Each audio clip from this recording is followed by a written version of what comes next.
ಜಾನಪದ, ನೀವು ಎಲ್ಲೇ ಹೋಗಿ ಆನೆ ಇಲ್ಲದೆ ಯಾವ ಕಥೆ ಇರಲ್ಲ. ಆನೆ ಹೆಚ್ಚು ಕಡಿಮೆ 60 ರಿಂದ 70 ವರ್ಷ ಬಾಳುತ್ತೆ ಕಾಡಿನಲ್ಲಿ. ಒಂದು ಅಡಲ್ಟ್ ಎಲಿಫೆಂಟ್ ಅದಕ್ಕೆ 5 kg. ಓಕೆ, ಹಾಯ್, ನಮಸ್ಕಾರ. ನಮಸ್ತೆ. ಫಸ್ಟ್ ನಿಮ್ಮನ್ನು ವೆಲ್ಕಮ್ ಮಾಡ್ತೀನಿ. ನಮಸ್ಕಾರ ವಿನಯ್ ಅವರೇ. ನಮಸ್ಕಾರ. ನಮಸ್ಕಾರ. ವಿನಯ್ ಅವ್ರ ಪರಿಚಯನ ಅವರೇ ಮಾಡಿಕೊಡ್ತಾರೆ. ಅದಕ್ಕೂ ಮುಂಚೆ ನಾವಿವತ್ತು ಮಾತಾಡ್ತಿರುವ ಸಬ್ಜೆಕ್ಟು ನಾನು ಭಾಳ ಕಷ್ಟಪಟ್ಟು ಹುಡುಕಿದ್ದೀನಿ. ಒಂದು ಸರಿ ಇವ್ರನ್ನ ಟ್ರೈ ಮಾಡಿದೆ, ಹಂಪಿಲಿದ್ರು, ಸಿಗಲಿಲ್ಲ. ಇನ್ನೊಂದು ಸರಿ ಟ್ರೈ ಮಾಡಿದೆ, ಕೇರಳದಲ್ಲಿದ್ದರು, ಸಿಗಲಿಲ್ಲ. ಮತ್ತೊಂದು ಸರಿ ಟ್ರೈ ಮಾಡಿದಾಗ ಬೆಂಗಳೂರಿಗೆ ಬಂದಿದ್ದರು, ಹೆಸರುಘಟ್ಟದಲ್ಲಿ ಸಿಕ್ಕಿದ್ದಾರೆ. ಸೊ ವಿನಯ್ ಶಂಕರ್ ಅಲ್ವಾ ಫುಲ್ ನೇಮು? ವಿನಯ್ ಶಂಕರ್ ಅಂತ ಹೇಳಿ. ಇವರು ವೈಲ್ಡ್ ಲೈಫ್ ಬಗ್ಗೆ ಸಾಕಷ್ಟು ಡಾಕ್ಯುಮೆಂಟ್ರಿಗಳಲ್ಲಿ ವರ್ಕ್ ಮಾಡಿದ್ದಾರೆ. ಮತ್ತು ವೈಲ್ಡ್ ಲೈಫ್ದು ಸ್ಪೆಷಲ್ ಆಸಕ್ತಿ ಇವರಿಗೆ. ಸೊ ಅವರ ವೈಲ್ಡ್ ಲೈಫ್ ಜರ್ನಿ ಫಸ್ಟ್ ತಿಳ್ಕೊಂಡು ಆಮೇಲೆ ನಾವು ಇವತ್ತು ಹೋಗ್ತಿರುವ ಟಾಪಿಕ್ ಆನೆ. ಯಾರಿಗಿಷ್ಟ ಇಲ್ಲ ಹೇಳಿ? ಆನೆ ಬಗ್ಗೆ ಸ್ಪೆಷಲ್ ವಿಷಯಗಳಿವೆ. ಆ ವಿಷಯಗಳನ್ನು ತಿಳ್ಕೊಳ್ಳೋಣ. ಅದಕ್ಕೂ ಮುಂಚೆ ವಿನಯ್ ಅವರೇ, ಸ್ವಾಗತ. ನಿಮ್ಮ ಪರಿಚಯವನ್ನು ಮಾಡಿಕೊಡ್ತೀರಾ? ಖಂಡಿತ. ವಿನಯ್ ಶಂಕರ್ ಅಂತ ಹೆಸರು. ಹುಟ್ಟಿದ್ದು ಬೆಳೆದಿದ್ದು ಎಲ್ಲ ಬೆಂಗಳೂರಿನಲ್ಲಿ.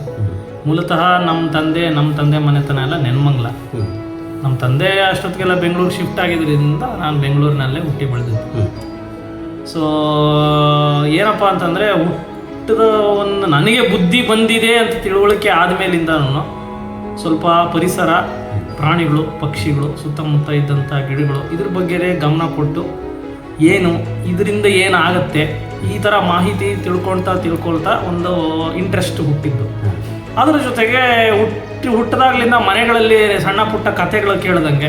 ಸೊ ಇವಾಗ ನೀವು ಇವತ್ತಿನ ಟಾಪಿಕ್ ಆನೆ ಅಂತಲೇ ತೊಗೊಂಡ್ರೆ ಎಲ್ಲರಿಗೂ ಗೊತ್ತು. ಆನೆ ಅಂತಂದರೆ ಗಣಪತಿ. ಸೊ ಗಣಪತಿ ದೇವರಿಂದ ಯಾವ ಪೂಜೆನೂ ಶುರು ಆಗೋಗಿಲ್ಲ. ಸೊ ಆ ಥರ ಅದರ ಜೊತೆಗೆ ಗಜೇಂದ್ರ ಮೋಕ್ಷ ಕಥೆ ಅಥವಾ ಇಂದ್ರನಿಗೆ ಐರಾವತ. ಸೊ ಈ ಥರ ಹಲವಾರು ಸಣ್ಣ ಪುಟ್ಟ ಮನೆಯಲ್ಲಿ ನಡೀತಾ ಇದ್ದ ಕಥೆಗಳಿನಲ್ಲಿ ನನಗೆ ತುಂಬ ಇಷ್ಟ ಆಗಿದ್ದಿತ್ತು ಆನೆನೇ. ಸೊ ಆದ್ದರಿಂದ ಅದೇ ಥರ ಆನೆ ಬಗ್ಗೆ, ಆನೆ ಸುತ್ತಮುತ್ತ ಇರೋ ಪರಿಸರದ ಬಗ್ಗೆ. ಸೊ ಆವಾಗಲಿಂದನೂ ಸ್ಕೂಲ್ಗಳಲ್ಲೇ ವರ್ಕ್ಶಾಪ್ಗೆ ಹೋಗಿದ್ದಾಗಲಿ ಅಥವಾ ಒಂದು ಕಿಡ್ಸ್ ಫಾರ್ ಟೈಗರ್ಸ್ ಅನ್ನೋ ಒಂದು ಇವೆಂಟ್ಸ್ನಲ್ಲಿ ಮಾಹಿತಿಗಳು ತೊಗೊಂಡಿದ್ದಾಗಲಿ. ಆಮೇಲೆ ನಾನು PUC ಎಲ್ಲ ಮುಗಿಸಿ ನಾನು ಎನ್ವಿರಾನ್ಮೆಂಟಲ್ ಇಂಜಿನಿಯರ್, ಪರಿಸರ ತಂತ್ರಜ್ಞಾನ, ಅದರಲ್ಲಿ BE ಮಾಡಿದೆ. ಅದಾದಮೇಲೆ ಅದೇ ಸಬ್ಜೆಕ್ಟ್ನಲ್ಲಿ M.Tech ಮಾಡಿದೆ. ಸೊ ಆಮೇಲೆ ಯಾಕೋ ನಾನು ಮೊದಲಿಂದನೂ ಸ್ವಲ್ಪ ಸಿಟಿಗಳಲ್ಲಿ ಇರೋನಲ್ಲ. ಸೊ ಸಿಟಿ ಬಿಟ್ಟು ಹೊರಗಡೆ ಹೋಗುವಂಥವ್ರು. ಸೊ ಸೀದಾ ನಾನು ವೈಲ್ಡ್ ಲೈಫ್ ರಿಸರ್ಚ್ ಮತ್ತು ಫೀಲ್ಡ್ ವರ್ಕ್ಗೆ ಹೊಟ್ಟೋದು. ಸೊ ನಾರ್ತ್ ಕರ್ನಾಟಕ, ಎಸ್ಪೆಷಲಿ ಬಯಲು ಸೀಮೆಗಳು ಏನಂತಾರೆ, ನಾರ್ತ್ ಕರ್ನಾಟಕನಲ್ಲಿ ಆಲ್ಮೋಸ್ಟ್ 2017ರಿಂದ 2022 ಆಲ್ಮೋಸ್ಟ್ ಒಂದು 5 ವರ್ಷ ನಾನು ನಾರ್ತ್ ಕರ್ನಾಟಕನಲ್ಲೇ ವೈಲ್ಡ್ ಲೈಫ್ ಹಾಗೂ ಆ ಸುತ್ತಮುತ್ತ ಜಾಗ ಏನು ಬಯಲು ಸೀಮೆ ಅಂತೀವಿ ಅಥವಾ ಡ್ರೈ ರೀಜನ್, ಕುರುಚಲ ಕಾಡುಗಳು ಅಥವಾ ಬಯಲು ಸೀಮೆ, ಇದರಲ್ಲಿ ತುಂಬ ವರ್ಕ್ ಮಾಡಿದ್ವಿ. ಸೊ ಅದಾದಮೇಲೆ ಎವಾಲ್ ಬ್ಯಾಕ್ ರೆಸಾರ್ಟ್ಸ್ ಅಂತ ಹೇಳಿ ಕರ್ನಾಟಕದಲ್ಲಿ one of the high standard and also exclusive experiential resort. ಪ್ರಪಂಚಾದ್ಯಂತ ಎಲ್ಲ ಜನಗಳು ಬರ್ತಾರೆ. ನಾನು ಹಂಪಿನಲ್ಲಿ ಎವಾಲ್ ಬ್ಯಾಕ್ ರೆಸಾರ್ಟ್ಸ್ ಅವ್ರ ಜೊತೆ.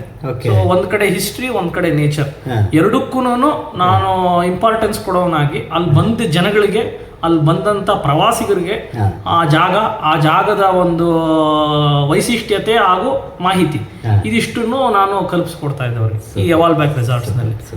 ಸೊ ಅಲ್ಲಿಂದ ಆಮೇಲೆ ನಾನು ತಿರ್ಗಾ ಬೆಂಗಳೂರಿಗೆ ಬಂದೆ. ಬೆಂಗಳೂರಿನಲ್ಲಿ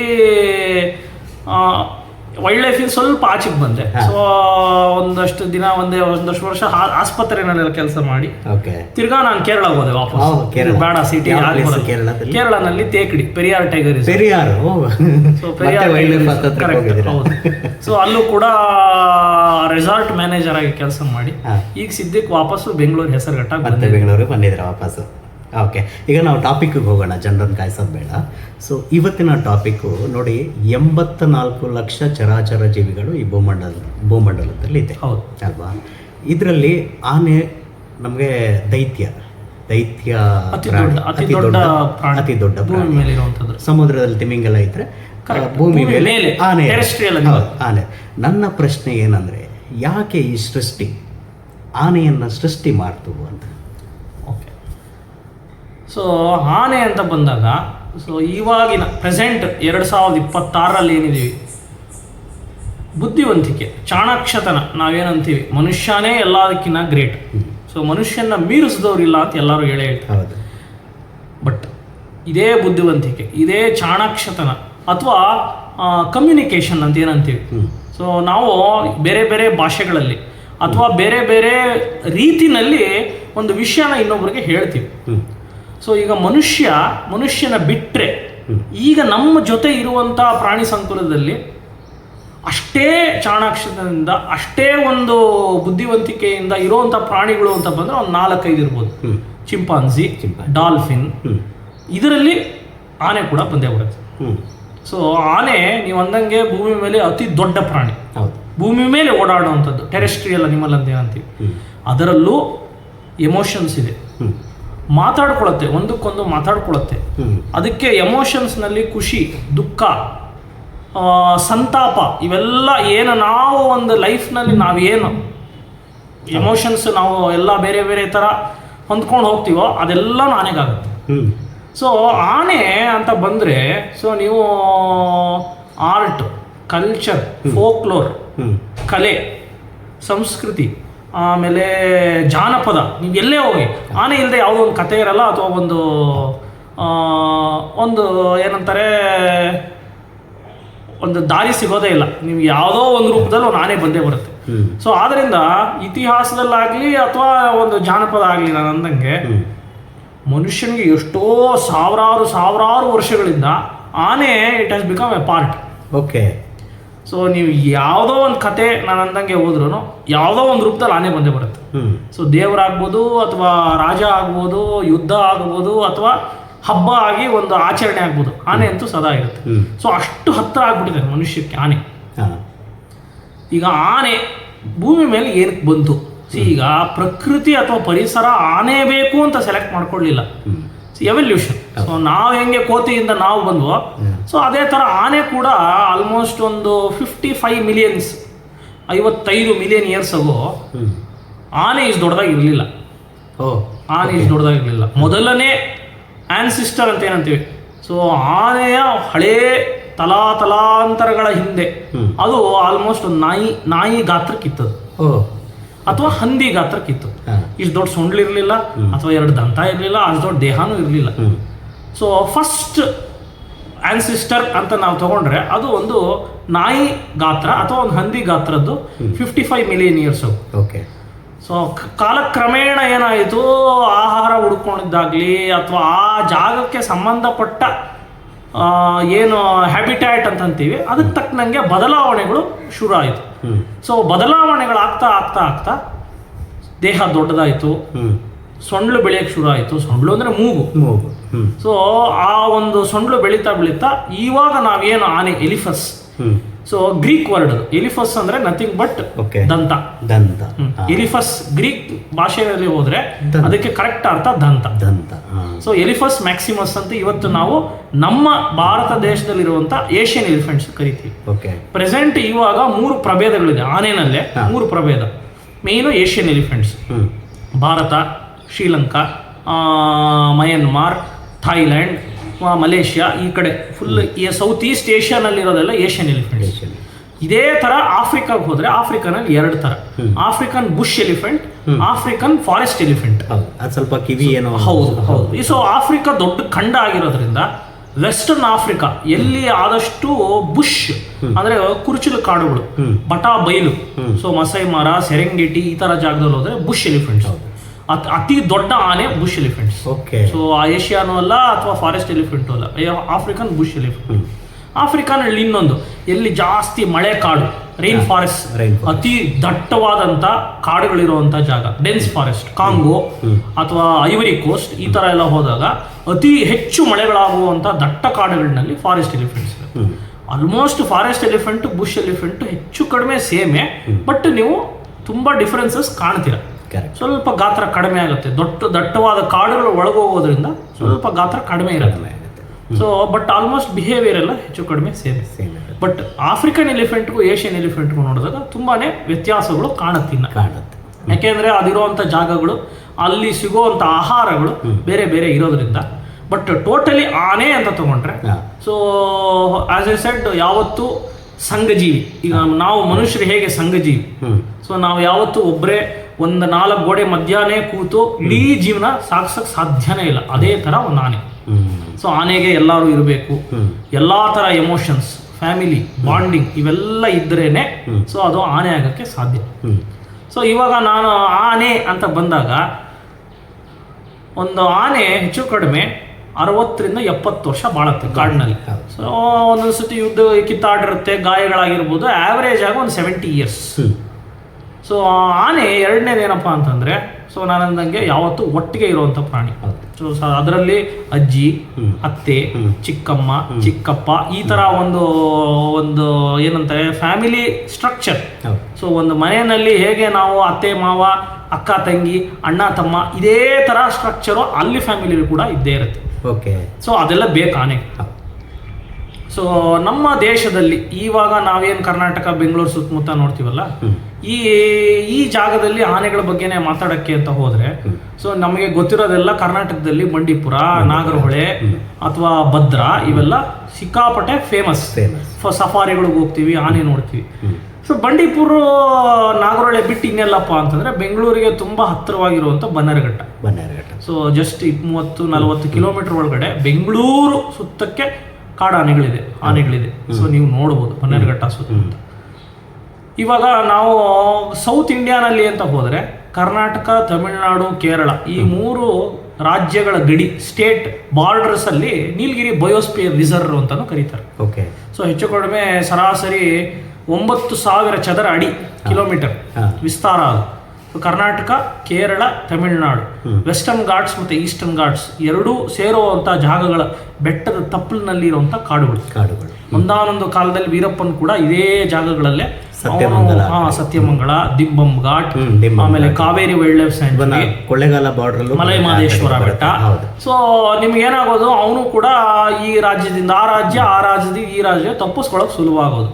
ಇವಾಗ ನಾವೇನು ನೀಲಗಿರಿ ಬಯೋಸ್ಪಿಯರ್ ರಿಸರ್ವ್ ಅಂತ ಏನು ಮಾತಾಡ್ತೀವಲ್ಲ, ಇಡೀ ನಮ್ಮ ಭಾರತ ದೇಶದಲ್ಲಿ ಅಥವಾ ಈವನ್ ಪ್ರಪಂಚದಲ್ಲಿ ಅತಿ ಹೆಚ್ಚು ಆನೆಗಳ concentration so Nilgiri biosphere reserve ಒಂದು. ಸೊ ಅದೇ ಥರ ನೀವು ಉತ್ತರ ಭಾರತಕ್ಕೆ ಹೋದರೆ ಉತ್ತರಾಖಂಡಲ್ಲಿರುವಂಥ Corbett national park, Rajaji national park ಇದೆಲ್ಲ ಒಂದೇ ಸ್ಟ್ರೆಚ್. ಅಲ್ಲೂ ಕೂಡ ಆನೆಗಳು ಸಿಕ್ಕಾಪಟ್ಟೆ ಜಾಸ್ತಿ ಇದೆ. ಅದು ಬಿಟ್ಟು ಅಂತಂದರೆ ನೇಪಾಳು ಇಂಡಿಯಾ ಬಾರ್ಡರ್ನಲ್ಲಿ ಬರುವಂಥ ಟೈಗರ್ ರಿಸರ್ವ್ಸು, ಆಮೇಲೆ ಅಸ್ಸಾಂ, ಕಾಜಿರಂಗ. ಸೊ ಇದು ಒಂದು ಲೈನ್ ಮೇಲ್ಗಡೆ, ಸೌತ್ ಇಂಡಿಯಾನಲ್ಲಿ ಕೆಳಗಡೆ. ಸೊ ಇದು ಬಿಟ್ಟು ಮಧ್ಯ ಅಲ್ಲಲ್ಲಿ ಏನಾಗಿದೆ, ಮುಂಚೆ ಒಂದು 50-60 ವರ್ಷಗಳ ಹಿಂದೆ ಸೊ ಸೌತ್ ಇಂಡಿಯಾ, ನಾರ್ತ್ ಇಂಡಿಯಾಗೆಲ್ಲ ಅರಣ್ಯ ಸಂಪತ್ತು ಆಲ್ಮೋಸ್ಟ್ ಕಾರಿಡಾರ್ಸ್ ಅಂತ ಹೇಳ್ತೀವಿ, ಎಲ್ಲ ಕನೆಕ್ಟ್ ಆಗುವಂಥದ್ದು. ದಿನೇ ಏನಾಯಿತು, ಜನಸಂಖ್ಯೆ ಜಾಸ್ತಿ ಆಗ್ತಾ ಇದ್ದಂಗೆ ನಮ್ಮ ಒಂದು ವಿಸ್ತರಣೆ ನಾವು ಹೆಂಗೆ ಸ್ಪ್ರೆಡ್ ಆಗೋ ಕಾಡುಗಳು ಬರ್ತಾ ಕ್ರಮೇಣ ಕಡಿಮೆ ಆಗೋಗಿದೆ. ಆನೆ ಕಾಡಿಲ್ಲದೆ ಬದುಕಕ್ಕಾಗಲ್ಲ. ಆನೆಗೆ ಸದಾ ಕಾಡು ಬೇಕು. ಯಾಕೆಂದ್ರೆ ದೊಡ್ಡ ಜೀವಿ.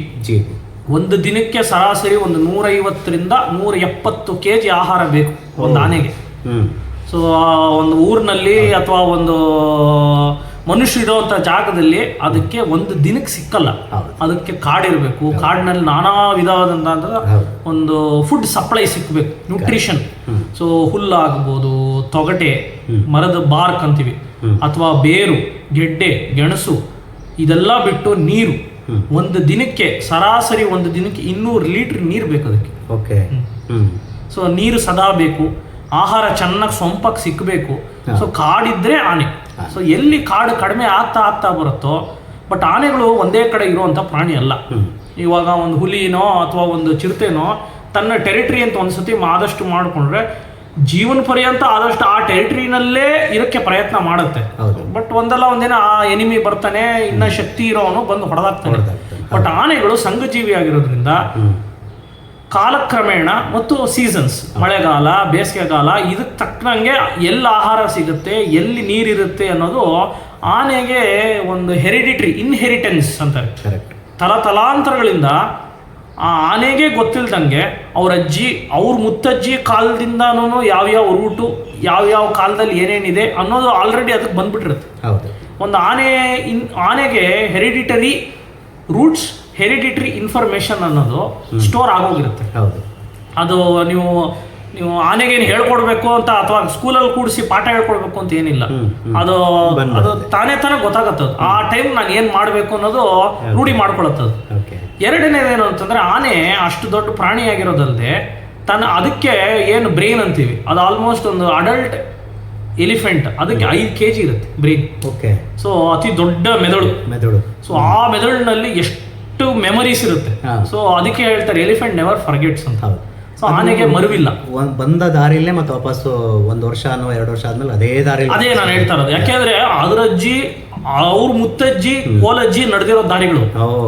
ಸೊ ನಾವು ಮನುಷ್ಯರು ಹೋಗಿ ಅಲ್ಲಿ ಕಾಂಪೌಂಡ್ ಕಟ್ಟಿ ನಾವು ಒಂದು ಹೊಲ ಮಾಡ್ಕೊಂಡು ಮಾಡಿರ್ಬೋದು, ಬಟ್ ಆನೆಗೆ ಅದೇ ರೂಟ್. ನೀವು ಕಾಂಪೌಂಡ್ ಕಟ್ಟಿದ್ರು ಹೊಡೆದಾಕತ್ತೆ. ಯಾಕೆಂದ್ರೆ ಅದಕ್ಕೆ ನನ್ನಂತಂಗೆ ಇನ್ಹೆರಿಟೆನ್ಸ್. ಅವ್ರ ಅಜ್ಜಿ ಹೋಗಿದಳಲ್ಲಿ. ಸೊ ಬೇಸಿಗೆ ಕಾಲದಲ್ಲಿ, ಬರಗಾಲದಲ್ಲಿ ನೀರಿಲ್ಲ. ಸೊ ಅವ್ರ ಅಜ್ಜಿ ಆವಾಗ ಬರಗಾಲಕ್ಕೆ ಎಲ್ಲಿ ಯಾವ ಕೆರೆಗೆ ಹೋಗಿದ್ಲೋ ಆ ರೂಟ್ ಹಿಡ್ದೆ ವಾಪಸ್ ಬರುತ್ತದೆ. ಸೊ ಏನಾಗತ್ತೆ, ಈಗೆಲ್ಲ ಅಂತಾರೆ ಅಯ್ಯೋ ಆನೆ ಕಾಟ, ಆನೆ ಬಂದು ಹೊಲಕ್ಕೆ ನುಗ್ಗಿದೆ ಅಥವಾ ಆನೆಗಳು ಬಂದು ನಮ್ಮ ಕಾಂಪೌಂಡ್ ಹೊಡೆದಾಕಿದೆ. ಏನಕ್ಕೆ ಅಂತಂದ್ರೆ ಆನೆಗಳು ಬರ್ತಾ ಇಲ್ಲ, ನಾವು ಅದ್ರ ಜಾಗಕ್ಕೆ ಹೋಗಿಬಿಟ್ಟಿದ್ದೀವಿ ನಮಗೆ ಗೊತ್ತಿಲ್ದಂಗೆ. ಸೊ ಈ ಒಂದು ಮೆಥಡ್ ಏನು ಆನೆಗಳು ಫ್ಯಾಮಿಲಿನಲ್ಲಿ ಫಾಲೋ ಆಗುತ್ತಲ್ಲ, ಅದು ಬಂದೇ ಬರುತ್ತೆ. ನಾವು ಕಾಂಪೌಂಡ್ ಕಟ್ಟಿದ್ರು ಬರುತ್ತೆ, ನಾವು ಹೊಲ ಬೆಳೆದ್ರು ಬರುತ್ತೆ. ಸೊ ಯಾಕೆ ಅಂದ್ರೆ ಆನೆದು ರೂಟ್ ಅದು. ಸೊ ಅದು ನೀವು ಇಂಡಿಯನ್ನೆಲ್ಲ ನಾವು ನೋಡ್ಬೋದು ಅಥವಾ ಆಫ್ರಿಕನೆಲ್ಲ ನಾವು ನೋಡ್ಬೋದು. ಆವರೇಜ್ ಆಗಿ ಒಂದು ಆನೆ ಒಂದು ದಿನಕ್ಕೆ 20 ರಿಂದ 30 ಕಿಲೋಮೀಟರ್ ಸುಲಭನಾಗಿ ನಡೆಯುತ್ತೆ. ಇಲ್ಲಿ ನಡಿಲೇಬೇಕು ಅಂತಂದ್ರೆ ಬೇಕಾದ್ರೆ 300 ಕಿಲೋಮೀಟರ್ ಹೋಗುತ್ತೆ. ಸೊ ಅದಕ್ಕೆ ಆಹಾರ, ನೀರು ಎರಡು ತುಂಬಾ ಇಂಪಾರ್ಟೆಂಟ್. ಸೊ ಚೆನ್ನಾಗಿ ಬೇರೆ ಬೇರೆ ಕಾಲಕ್ಕೆ ತಕ್ಕನಂಗೆ ಬೇರೆ ಬೇರೆ ಆಹಾರ ಹುಡುಕಿ ತಿನ್ನುವಂಥ ಪ್ರಾಣಿ ಅದು. ಸೊ ತಿನ್ನೋ ಆಹಾರದಲ್ಲಿ ಮಳೆಗಾಲದಲ್ಲಿ ಹಸಿರು ಹುಲ್ಲು, ಸೊಂಪಾಗಿರುವಂಥ ಸೊಪ್ಪುಗಳು ಇವೆಲ್ಲ ನೋಡ್ತಾ ಇರುತ್ತೆ. ಬೇಸಿಗೆ ಕಾಲಕ್ಕೆ ಬರ್ತಾ ಇದ್ದಂಗೆ ನಿಮಗೆ ಹಸಿರು ಹುಲ್ಲು ಸಿಕ್ಕಲ್ಲ, ಸೊಂಪಾದ ಸೊಪ್ಪು ಸಿಕ್ಕಲ್ಲ. ಆವಾಗ ಮರದ ತೊಗಟೆ, ಬಾರ್ಕ್ ಅಂತೀವಿ. ಆಮೇಲೆ ಬೇರುಗಳಿನಲ್ಲಿ ನೀರು ಕೂಡ ಇರುತ್ತೆ, ನೀರಿನ ಅಂಶ, ಮಾಯಿಶ್ಚರ್. ಆಮೇಲೆ ಸಾಲ್ಟ್ಸ್ ಅಂಡ್ ಮಿನರಲ್ಸ್. ಸೊ ಈಗ ತಿನ್ನೋ ಎಲೆನಲ್ಲಿ ಸಾಲ್ಟ್ ಸಿಕ್ಕಲ್ಲ, ತಿನ್ನೋ ಸೊಪ್ಪಿನಲ್ಲಿ ಮಿನರಲ್ ಜಾಸ್ತಿ ಸಿಕ್ಕಲ್ಲ. ಸೊ ಆವಾಗ ಬೇಸಿಗೆ ಕಾಲದಲ್ಲಿ ಅದರದ್ದು ಮೇನ್ ಎನ್ರಿಚ್ಮೆಂಟ್ ಅಥವಾ ನ್ಯೂಟ್ರಿಯೆಂಟ್ಸ್ ಅಂತ ಏನಂತೀವಿ. ಸೊ ಬೇರುಗಳು, ಗೆಣಸುಗಳು, ಆಮೇಲೆ ಅದಲ್ಲದೆ ಸೊ ಇವಾಗ ಬಿದಿರು ತಂಪು, ಆ ಎಳೆಯ ಬಿದಿರನ್ನ ತಿನ್ನುತ್ತೆ. ಸೊ ಆ ಥರ ಬೇರೆ ಬೇರೆ ಬೇರೆ ಡಯಟ್ ಇರುತ್ತೆ ಒಂದು ಆನೆಗೆ. ಸೊ ಈಗ ಆನೆ ಅಂತ ಇನ್ನೊಂದು ಬಂದರೆ, ನಾನು ಅಂದಂಗೆ ಫ್ಯಾಮಿಲಿ ಮಳೆಗಾಲದಲ್ಲೆಲ್ಲ ಸೆಪರೇಟ್ ಆಗುತ್ತೆ. ಸೊ ಆನೆ ಹಿಂಡು ಅಂತ ಏನಂತೀವಿ. ಸೊ ಈಗ ಆಲ್ರೆಡಿ ಎಲ್ಲ ಕಡೆ ಸೊಂಪಾಗಿ ನೀರು, ಆಹಾರ ಇದ್ದಾಗ ದೊಡ್ಡ ದೊಡ್ಡ ಹಿಂಡುಗಳು ಯೂಶಲಿ ಕಾಣಲ್ಲ. ಯಾಕೆಂದ್ರೆ ಎಲ್ಲ ಕಡೆ ಇರೋದ್ರಿಂದ ಆದಷ್ಟು ಸೆಪರೇಟ್ ಆಗುತ್ತೆ. ತಾಯಿ ಮರಿ ಅಥವಾ ಒಂದು ಹೆಣ್ಣಿನ ಗುಂಪು. ಯೂಶಲಿ ಆನೆ ಹಿಂಡು ಅಂದ್ರೆ ಅಲ್ಲಿ ಹೆಣ್ಣು ಮತ್ತು ಮರಿಗಳು. ಸೊ ದೊಡ್ಡದಾಗಿ ಬೆಳೆದಿರುವಂತ ಗಂಡು ಏನಿರ್ತಾನೆ, ಒಂದ್ಸತಿ ಮೆಚುರಿಟಿಗೆ ಬಂದು ಬಿಟ್ರೆ ಸಲಗ ಆದಷ್ಟು ಅದು ಬೇರೆ ಆಗುತ್ತೆ. ಯಾಕೆ ಅಂತಂದ್ರೆ ಒಂದು ಆನೆ ಹಿಂಡಿನಲ್ಲಿ ಯಾವತ್ತು ಲೀಡರ್ ಅಥವಾ ಹಿಂಡಿನ ಒಂದು ಜವಾಬ್ದಾರಿ ತಗೊಳ್ಳೋದು ಅಜ್ಜಿ ಅಥವಾ ಮುತ್ತಜ್ಜಿ, ನಮ್ಮ ಬೀಡಮ್ಮ. ಕರೆಕ್ಟ್. ಸೊ ಯಾವತ್ತು ಒಂದು ಮನೆ ನಡೆಸೋದು ಅಥವಾ ಒಂದು ಹಿಂಡನ್ನು ನಡೆಸೋದು ಗಂಡಲ್ಲ. ಯಾವತ್ತಿದ್ರು ಅತಿ ವಯಸ್ಸಾಗಿರುವಂತ ಒಂದು ಹೆಣ್ಣಾನೆ. ಸೊ ಅವಳೇ ಇನ್ಚಾರ್ಜ್. ಯಾಕೆಂದ್ರೆ ಅವಳಿಗೆ ಎಲ್ಲಾ ತರದ ಚಾಲೆಂಜಸ್ನು ಹೇಗೆ ಫೇಸ್ ಮಾಡಬೇಕು ಅನ್ನೋದು ಒಂದು ಮಾಹಿತಿ ಇರುತ್ತೆ ಅವಳಿಗೆ. ಸೊ ಇದಿಷ್ಟೂ ಹಿಂಡನ್ನ ಇಟ್ಕೊಂಡು ಎಲ್ಲೆಲ್ಲಿ ಕರ್ಕೊಂಡು ಹೋಗ್ಬೇಕು, ಎಲ್ಲಿ ಆಹಾರ ಹುಡುಕಬೇಕು, ಎಲ್ಲಿ ನೀರು ಸಿಗಬೇಕು, ಅಷ್ಟು ಒಂದು ಪಿಕ್ಚರ್ ಅಥವಾ ಒಂದು ಮ್ಯಾಪ್ ರೆಡಿ ಆಗ್ಬಿಟ್ಟಿರುತ್ತೆ. ಸೊ ಅವಳೇನು ಮಾಡ್ತಾಳೆ, ಯಾವುದೇ ಕಾರಣಕ್ಕೂ ತನಗಾಗ್ಲಿ ತನ್ನ ಹಿಂಡಿಗಾಗ್ಲಿ ಯಾವುದೇ ತರ ಆಪತ್ತು ಬರಬಾರ್ದು, ಅಷ್ಟು ಚೆನ್ನಾಗಿ ಕಾಪಾಡ್ತಾಳೆ. ಸೊ ಒಂದು ಗಂಡಾನೆ ಅಂತ ಬಂದಾಗ, ದೊಡ್ಡ ಗಂಡಾನೆ ಹಿಂಡಿನಲ್ಲಿ ಬಂದ್ರೆ ಗಂಡಾನೆಗಳಿಗೆ ಮದ ಬರುತ್ತೆ. So it is nothing but testosterone ಜಾಸ್ತಿ ಆದಾಗ ನಾನು ಬ್ರೀಡ್ ಮಾಡಬೇಕು, ಈ ಒಂದು ಅರ್ಜಿ ಬರುತ್ತೆ. ಸೊ ಆದ್ರಿಂದ ಯೂಶಲಿ ಏನ್ ಮಾಡುತ್ತೆ, ಈ ವಯಸ್ಸಾದ ಅಜ್ಜಿಗಳು ಏನ್ ಮಾಡ್ತಾರೆ, ದೊಡ್ಡ ಗಂಡಾನೆಗಳು ಏನು ವಯಸ್ಸಿಗೆ ಬಂದಿರೋವಂಥವನ್ನ ಆದಷ್ಟು ದೂರ ಓಡಿಸ್ಬಿಡ್ತಾರೆ. ಹೆಣ್ಣಲ್ಲಿ ಇರಬಾರ್ದು. ಅದು ಅಕ್ಕಪಕ್ಕ ಇರುವಂತ ಬೇರೆ ಹೆಣ್ಣಾನೆಗೆ ತೊಂದರೆನೂ ಆಗ್ಬೋದು, ಸಣ್ಣ ಪುಟ್ಟ ಮರಿಗಳಿಗೆ ಗಾಯನೂ ಮಾಡ್ಬೋದು. ಸೊ ಆದ್ರಿಂದ ಸೇಫ್ಟಿ ಇಶ್ಯೂಸ್ ಅಂತ ಹೇಳಿ ವಯಸ್ಸಿಗೆ ಬಂದಿರೋ ಗಂಡಾನೆಗಳನ್ನ ಯೂಶಲಿ ಹಿಂಡಿನಿಂದ ಸೆಪರೇಟ್ ಮಾಡ್ಬಿಡ್ತಾಳೆ, ಅವಳೇ ಕಳಿಸ್ಬಿಡ್ತಾಳೆ. ಸೊ ಆದ್ರಿಂದಾನೇ ನಾವು ಒಂಟಿ ಸಲಗ ಯೂಶಲಿ ಸಲಗಗಳು ನೀವು ನೋಡಿದ್ರೆ ಒಂಟಿಯಾಗಿರುತ್ತೆ, ಒಂದೊಂದ್ಸತಿ ಗುಂಪು ಮಾಡ್ಕೊಳ್ಳುತ್ತೆ. ಸೊ ಒಂದು ಗುಂಪಿನಲ್ಲಿ ಬರೀ ಸಲಗಗಳಿರುತ್ತೆ. ಸೊ ಏನಕ್ಕೆ ಅಂತಂದ್ರೆ ಸಣ್ಣ ಪುಟ್ಟ ಸಲಹೆಗಳಿಗೆ ಎಲ್ಲಿ ಹೋಗಬೇಕು ಏನು ಮಾಡಬೇಕು ಅನ್ನೋದು ಗೊತ್ತಿರಲ್ಲ. ಸಡನ್ ಆಗಿ ಹಿಂಡಿನ ಬಂದ್ಬಿಟ್ಟಿದೆ. ಇಷ್ಟು ದಿನ ಏನಾಗಿತ್ತು, ಹಿಂಡಿನಲ್ಲಿ ಎಲ್ಲಿ ಎಲ್ಲ ಯೋಚನೆ ಇರಲಿಲ್ಲ, ಎಲ್ಲ ಟೈಮ್ ಸಿಕ್ಕೋದು.